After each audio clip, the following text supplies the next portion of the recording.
he belongs on a yacht, doesn't he? Or I would say a yacht with a bag of supplies. It would be definitely a contender for Yacht Rock Album of the Year.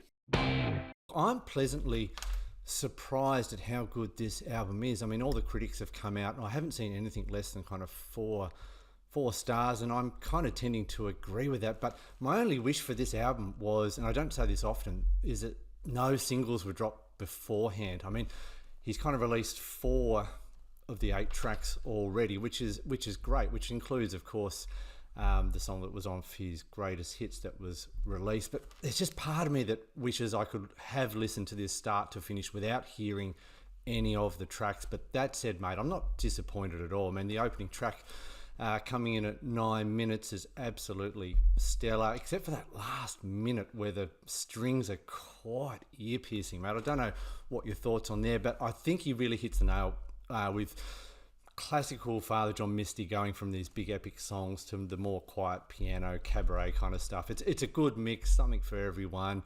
I'm happy with it, mate. What's your initial take?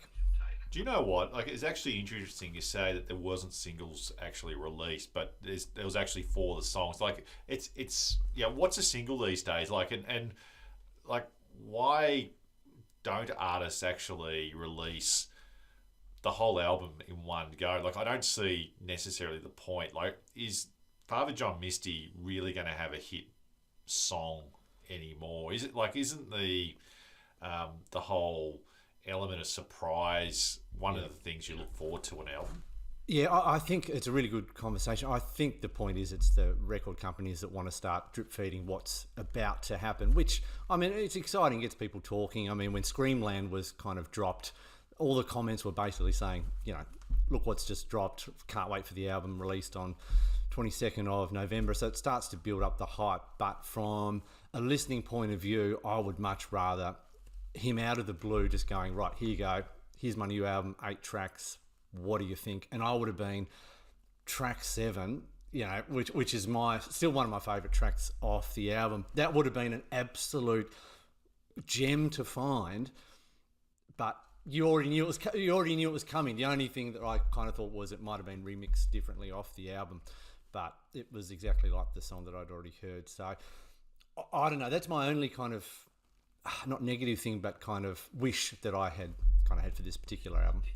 I think so. Like, I mean, well, why don't you just release 8 singles and just compile it? Like, it just seems a bit weird. But anyway, getting back to what you've asked me, I thought that the album was an extension of what we've heard from Father John Misty, plus some, I guess, additional parts. And I think that they're probably where the best songs actually lie with Father John Misty.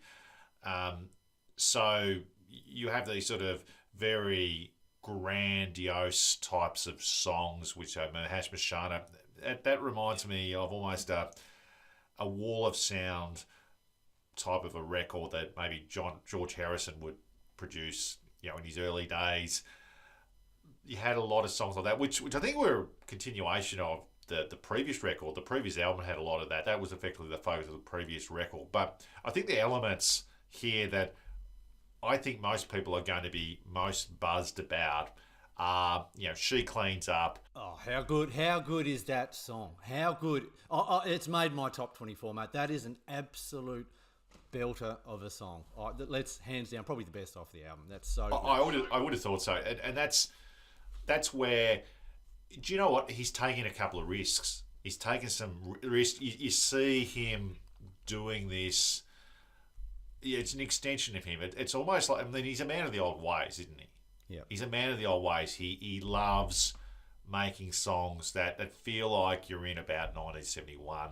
And what he's done, he's kind of fast forwarded to 1975 when, all these rockers start bringing out the saxophones or start, so jazzing things up, making things a little bit more funky.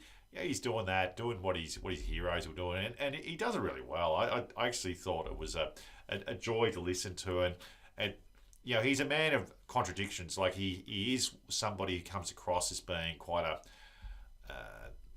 I'll say a serious type of musician, but he's got a lot of humour in his lyrics, and that comes out in those 2 songs as well as the other songs as well.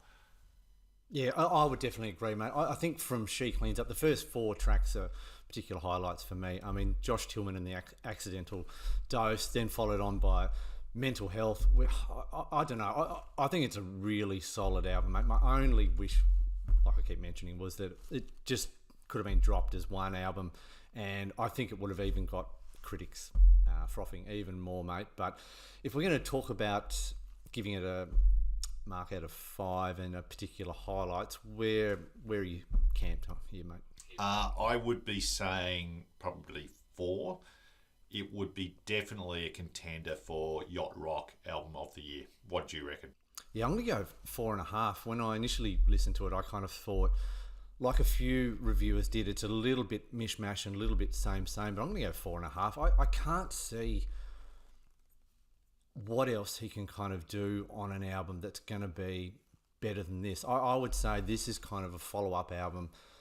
A lot of people are saying, and he said it off, Chloe in the 20th Century, but I think it's up there with the first 2 albums in terms of the solidness of each particular track.